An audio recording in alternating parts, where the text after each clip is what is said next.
With Pride 2020, you guys had to really think quick and outside of the box to celebrate during a pandemic. How was the planning process for this year's festivities with social distancing and guides?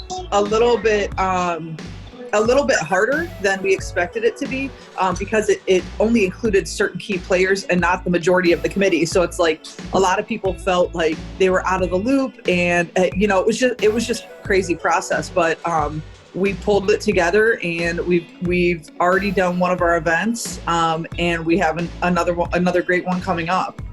A lot of just flying by the seat of our pants, just trying to go with the flow and trying to make the best of every situation we had.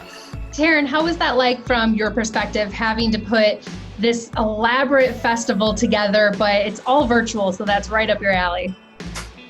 Yeah, it was kind of difficult only because when it came to planning, it was a lot of having to work around a lot of people's work schedules. There were a few entertainers who, couldn't do it because they had to work. Usually everybody gets, when Pride is, we're going to get this date off. So, everybody's always available for Pride, but it was just making sure everybody was available on the day of the recording and things like that. But once we got there, it was really smooth. Everybody was really ready.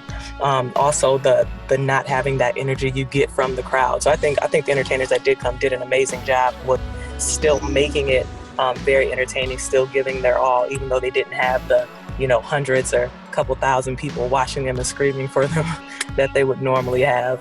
So I think I definitely give them a round of applause for that, because that takes a lot.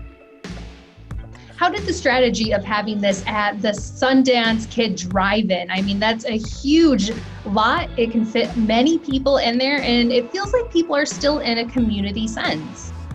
We're really excited about the Pride at the Drive-In event, and it actually was the brainchild of one of our new committee members who just texted me and said, I think this idea may be too crazy. And I'm like, game on, what's the idea? And so he said, what if we did like a movie in a parking lot somewhere or something? I'm like, what if I call the drive-in and see if, you know what I mean? Is that even a possibility? I didn't know if they did private rentals or whatever. And so I got talking to them, and they were so easy to work with. We're hoping that this turns into such a cool event that we want to do it every year. And they have concessions. So it's like, this is kind of a cool thing that will feel sort of normal. I think another cool aspect, we're not having a parade this year. So we're going to have a decorating contest. We're asking some people to come decorate your car, and we're going to still social distance, but have your car decorated. What was the reaction like from the public when you announced Pride is not canceled? It's just going to look a little different this year.